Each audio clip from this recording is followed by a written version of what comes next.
Ladies and gentlemen, welcome to this week's Thrive in China Roundtable. We are here today to talk about customer retention in China. Does customer satisfaction outweigh customer loyalty? Now, the world of business is not a sterile one. It's made up of spreadsheets, data, and documents. Entrepreneurs may believe that it's a fallacy. The cold hard fact of the matter is that business, especially in China, is about one thing and one thing alone, and that's the people. As a CEO, general manager in China, how you engage with your client base truly makes or breaks your business. And it is fair to say that there has been a palpable culture of change in entrepreneurs, leaders' perceptions. And the reason is simple. More and more people are acknowledging the sheer power that customer service and high-level engagement and interaction can harness.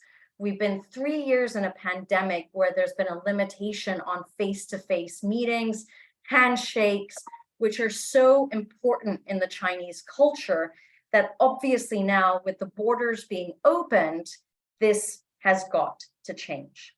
So today we're going to be looking at 5 core rules for keeping customers happy in China. We're also going to be looking at a bunch of other things in today's presentation, so just stay tuned.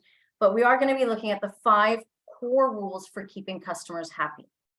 So the first rule is keep it simple and in the right target language. Now, when a customer first comes to your company for its products or its services, they embark on a journey into the unknown with you. You must make the entire process as simple and painless as possible. And naturally, it needs to be in their mother tongue, which is Chinese. Now, many of you might think, well, that's common sense. We have to do it in Chinese.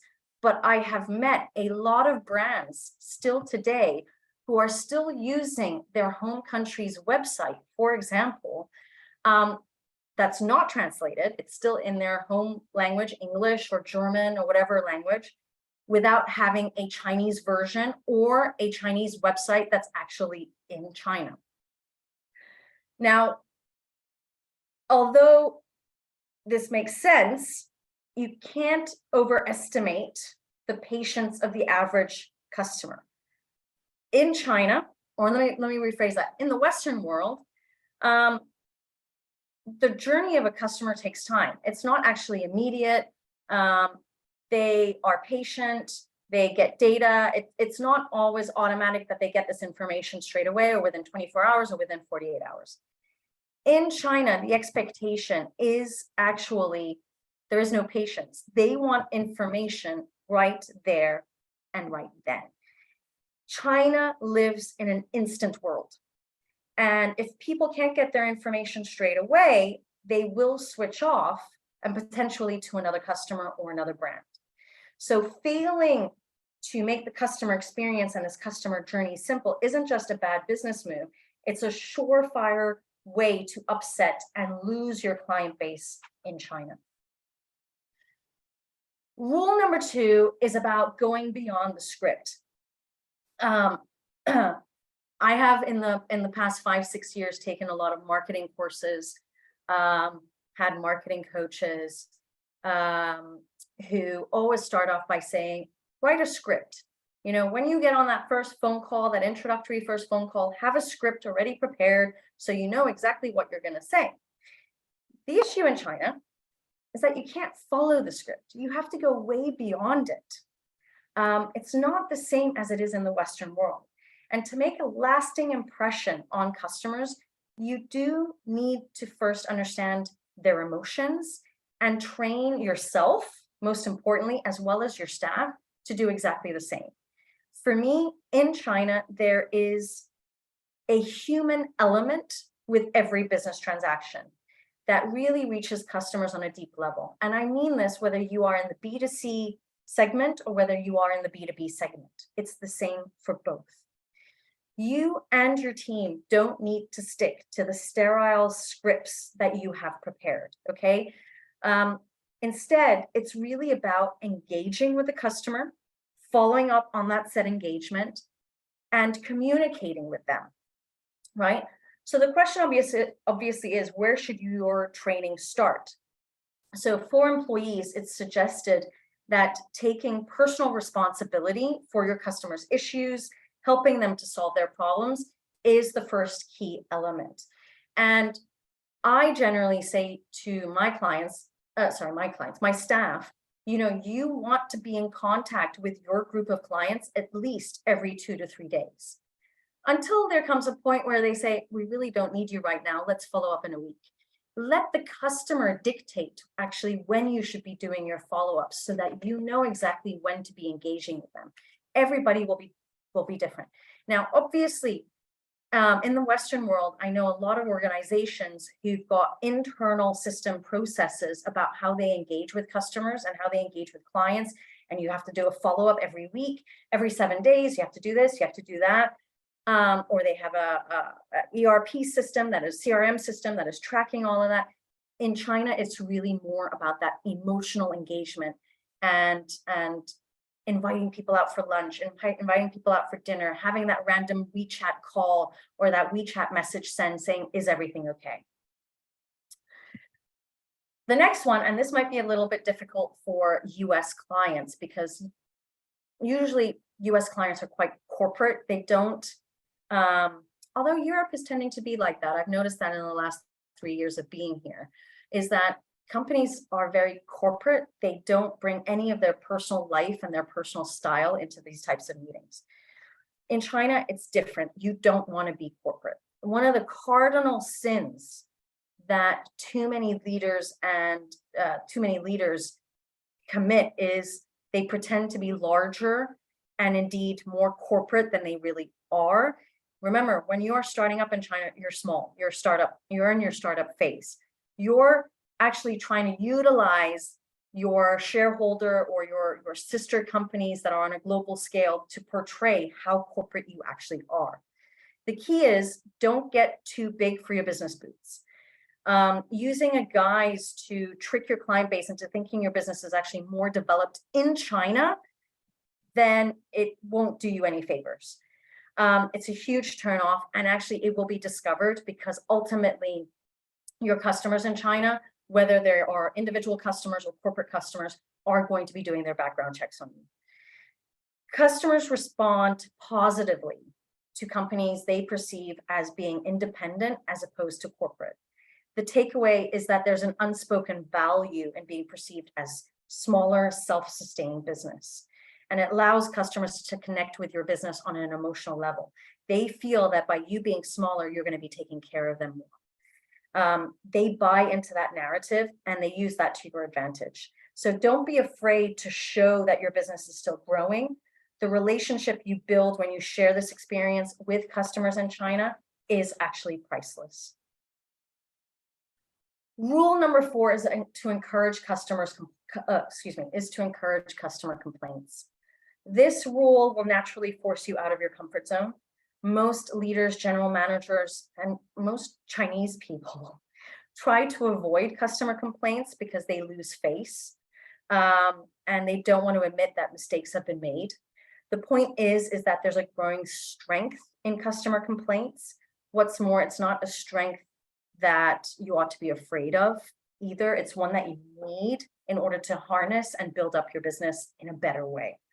While your instinct may be to shy away from confrontations, you need to view them as a tool and use them to build on that customer journey, on that customer experience. In short, it allows you to improve your operations on a day-to-day basis. One of my words of the year is Kaizen. It's a Japanese connotation, which means continuous improvement. And I always believe the more you hear the mistakes and the complaints, the more you have the ability to improve yourself as a leader, but as well as your team, as well as then your business ultimately. And my goal is always you improve every day by 1%. Just remember that an angry, annoyed, or disappointed customer is not also a lost customer. Hearing their complaints, working with them to help resolve those issues may help to regain their trust. And attempting to win back customers can seriously improve your bottom line. It will also help to ease and speed up the process of customer retention and recurring orders. So make it as quick and simple as possible for your customers to complain when they aren't happy with the services or products you deliver. And once you have that information, you need to act swiftly and show that you're acting swiftly, and show them also how and where you're making those improvements. One thing that we have done internally is that we have monthly customer calls that are booked in the agenda. And this is a way for us not only to provide advisory, it's a way for us to upsell, cross-sell, but it's also a way for us to hear feedback from our customers on where improvements have to be made. And I also use that opportunity to provide feedback to my customers to say, here are ways that you need to improve your team and communication. So it's a two-way street ultimately. And I always say, I'm not here to tell you you're doing things wrong. I'm here just to say you could improve this in XYZ manner. Rule number 5 is using positivity to win and retain customers in China. Language and the way that you use language will affect your customer relationships. When you're dealing with customers, you should avoid any form of negativity. Words such as won't, can't, don't, they have negative impacts, whether you say them in English or whether you say them in Chinese.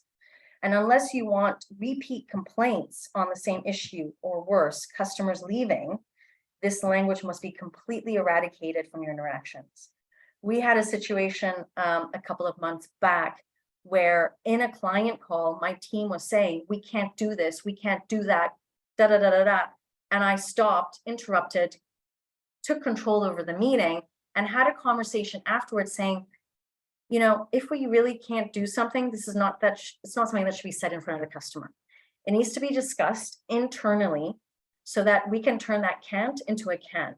But that's an operational issue, a system process issue within our organization. It has absolutely nothing to do with the customer. The customer wants to believe that we will always be able to do something for them. So managing your words, understanding the expectations of your clients, knowing that you will always be able to solve the issues because that is why you are there. Now, in China, it is absolutely key to understand that genuine connections are vital. So what do all of these rules actually have in common in China? And it should be obvious by now. They're all ways in which you can build genuine, lasting connections with your clients in China. Every investor hopes to gain a loyal army of customers on whom they can rely, but few truly realize that it's these interactions and connections that make all the difference. And this is particularly important in a country like China because of the cultural diversity and just the general differences that exist between itself and the West. Now, considering these core rules that will equip you with what you need to enhance customer engagement and create relationships that stand the test of the time, you have to understand what in China is guanxi. Okay? Guanxi is a word that is used all the time, and you have to understand what its meaning is and how it was created. So, as I mentioned, relationships are everything in China. While you are building and nurturing your business relationships, you may be asked to share stories and information of a surprisingly personal nature. And this is why I said earlier, don't be too corporate. At some point, you need to be a little bit vulnerable and share your own personal story and your personal life with the Chinese. Now, one of the things you need to realize is that you shouldn't be concerned when a Chinese person you are meeting for the first time asks, how much money do you make? What are your religious beliefs? How many children do you have? Are you married or divorced? It is all about building that relationship, which is an essential part of doing business in China. Now, the Chinese call this guanxi. Guanxi refers to having personal trust and a strong relationship with someone. and can involve moral obligations as well as exchanging favors. Sometimes incorrectly perceived by Westerners, it can be conceived as unethical behavior associated with corruption, which is really not the case with the situation. It is purely about building personal trust from one individual to another individual in a business environment. So ultimately, you can translate guanxi into connections, relationships, networks. But none of these terms really do justice on to the fundamental and complex concept, which is a core to the Chinese culture. So guanxi can also be used to describe a network of contacts, which an individual can call upon when something needs to be done, and through which they can exert influence on behalf of another. So please be aware, guanxi is something that is really important to understand. So the big question is, in terms of customer retention, how do you build that guanxi? Okay, how can you implement guanxi into your strategy of customer retention in China? And I'm providing you now with 5 basic rules for this. One is general knowledge of China. Relationships can be added and built by some general knowledge about China and its culture. Even if you learn a tad bit of the language, this always helps, and it creates an immediate reaction and connection to your new Chinese contact. So learn a little bit about the geography, particularly in the areas where you're visiting, understand where your teammates are from, and how that culture might differ, understand how the food differs from one region to another, get an understanding of the top sightseeing places, and understand a little bit about that. Number 2 is the formal introduction, because Chinese people prefer to do business with people they have a personal connection with. It can help if you are introduced to a prospective business associate through an intermediary. The higher the social status that your connection has, the more successful you are likely to be at being introduced to the right people and the key decision makers. So what I mean by this is, for example, use the chambers of commerce and associations as intermediaries to do B2B business matching. They will help you to research who suppliers, distributors, contacts might be. They probably will also vet and do their due diligence, but most importantly, they will make those formal introductions, and it will come from a type of government, overseas government association that will add value to that introduction and will ease the process of that first introduction. Number 3 is conscious effort. Now, relationships in China are more trust-oriented and personal than relationships elsewhere. Therefore, a conscious and continued and consistent effort is required to develop and maintain them. Now, in the last 3 years, this has been extremely difficult. So in the last 3 years, due to the borders being shut, the alternative to being able to maintain this effort, this conscious effort, was to have WeChat and to communicate every so often. Now, I've just done that myself with my whole WeChat database, where I have sent a Chinese New Year message wishing everyone a fabulous Year of the Rabbit. And at the same time, I've also reintroduced to everybody that we've got a Thrive in China community. And if they want to join that, it's business people to business people sharing ideas, thoughts, struggles, pain points, etc. But I do this on every Chinese holiday. I send a broadcast message through my WeChat database just to refresh and maintain and engage with that database of potential clients, existing clients, referral partners, friends, whomever. So you don't know how people are going to end up turning into at some stage in your China journey. Now that the borders are open, I think people need to make a conscious effort about going back to China and revisiting China. Daily communication, if not weekly communication, and then ultimately socializing will be key. I was just talking to a referral partner the other day who said that a client had traveled actually to China before Christmas when there were still quarantine regulations. And the pouring of outcome that came to him on his customer and supplier visits was outstanding. People were genuinely pleased and comforted that he had come all this way, experienced quarantine to just meet with them and shake their hand, even with COVID, spreading like wildfire. That for me is for a surefire of customer retention for 2023. Number 4 is gifts. Now, obviously, we have to be very careful with the bribery acts that exist in China. But giving gifts, the bribery acts that don't exist in China, but exist in the Western world. We have to be very careful about what type of gift giving you do. Now, giving gifts is an important part of doing business in China, and it is an important part of building relationships in China. So in order to avoid the whole bribery situation, because you don't want it to be misinterpreted as such, my go-to is always to bring souvenir gifts. So to give you an example, if you are from Switzerland, bring a box of chocolates. If you are coming from Australia, buy little koala bears or kangaroo bears to give to your suppliers, customers, partners, or whomever. What I normally do is, before boarding the flight, I will go to the souvenir shops at the airport and duty free and start looking for local souvenirs in that airport that I can bring along. And it's always going to be well received. Something you should also not underestimate is any type of stationery you might have with your company emblem, pens, notebooks, water bottles. These things are also really, really appreciated. And then obviously, last but not least, is dining and entertainment, which I would not have added if the borders now would not have been opened. But now that the borders have opened, you have to think on these trips about dining and entertainment now, because this is a big part of the personal socialization and this personal guanxi that is being developed, right? Personal trust, getting to know each other, etc.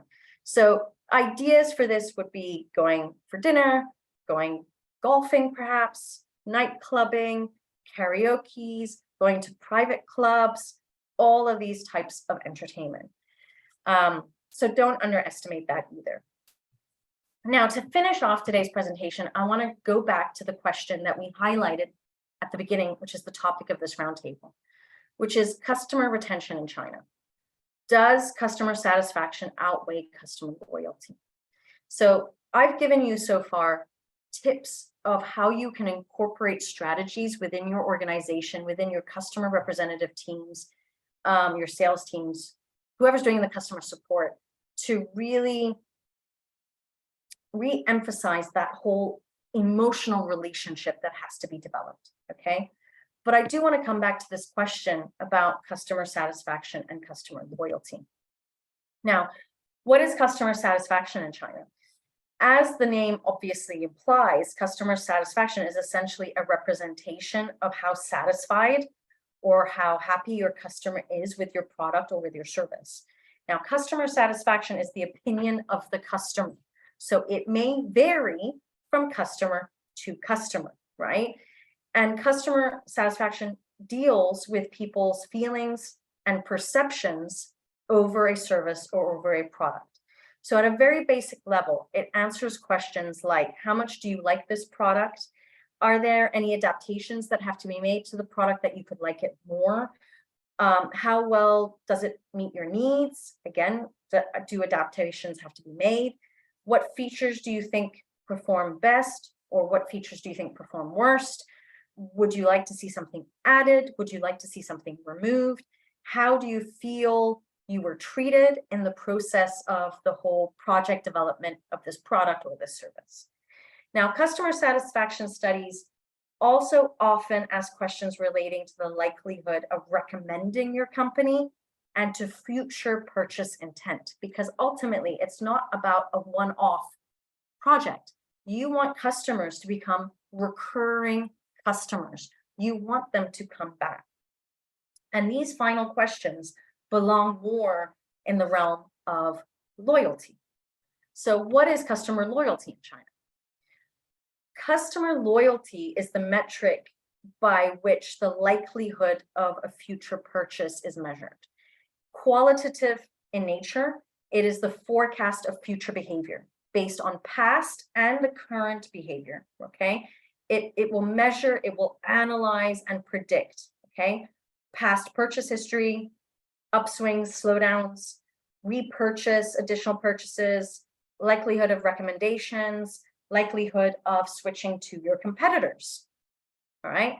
Now, a loyal customer is one that makes repeat purchases of the same product or of products within the same company, within the same brand, okay? Before switching to a competitor, or hopefully never switching to a competitor. Now, a loyal customer will more likely to purchase additional products from the same company and then become actually an advocate, or if you will, a brand ambassador, okay? So the question is, let me go back to that slide. Does customer satisfaction outweigh customer loyalty? For me, the two have nothing to do with each other. Okay, there are certain arguments about whether a satisfied customer is also a loyal customer. Just because they're happy with their current product or service doesn't mean that they won't switch if a lower price is offered elsewhere, or if a better quality is offered elsewhere.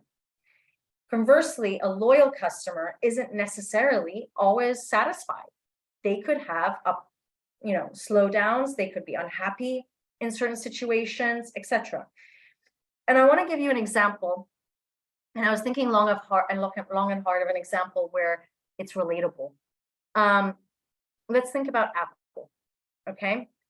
Every Apple customer is not thrilled with every single Apple purchase they've made. My example is, I do not like Macs. I've purchased a Mac in the past, but I do like every single other product. I love the Apple iPhone, I love the iPads, I love the Apple Watch. I mean, I love everything else except the Mac. And I still go back to Apple because of the customer service that's being offered, Apple Care, if you will, etc. So the conclusion is that ideally companies want customers who are both satisfied and are also loyal, okay? A happy customer is more likely to recommend. A satisfied customer is more likely to return for more purchases. A return customer is more likely to purchase additional items. A customer purchasing additional items with which they're satisfied is more likely to become a brand advocate and start talking about how good of a job they're doing, okay? So while customer satisfaction doesn't equal customer loyalty, it can certainly lead to that direction. So I want to reflect on that, all of you. Customer satisfaction against customer loyalty, you actually need both in China. Now, I hope today's presentation has helped you to get an understanding of customer retention in China, helped you get an understanding of what you need to implement within your strategies in China. And if you've got any questions related to this, don't hesitate. If you want more just China general business advice or specific to customer retention, you can schedule a free 15-minute discovery call to see whether we can help. In the email I will send out with this recording, I will provide you with the link to our diary so that you can actually set up that 15-minute call. And how you can work with us, we offer a whole variety of services around investment into China, financial and strategic advisory, and we offer also corporate services around incorporation, trademarks, employer record, accounting, tax, bank, HR, recruitment, etc. So if you are in need of any of those services, again, just book that 15-minute call and we can see if we can help you. I hope you've enjoyed today's content. So far, there are no questions that have popped in, but I will stop the recording. And if there are any questions that pop in, I'll wait for those to come in. And here is a listing, which I'll also provide in the outgoing email to give you a bit of an understanding of what topics are up and coming. If you are on the subscription list, then you can join any of these on a Wednesday at 1 p.m. Central European time. If you have colleagues or friends who you think might benefit from these topics, then just send them either to our website, or you can provide them to the registration link and they can register free of charge to these roundtables. I want to thank everybody for joining me. Again, I hope today's presentation was useful to you. And again, if you've got any questions, set up that 15-minute discovery call and we'll see you. Have a fantastic day. Take care and goodbye.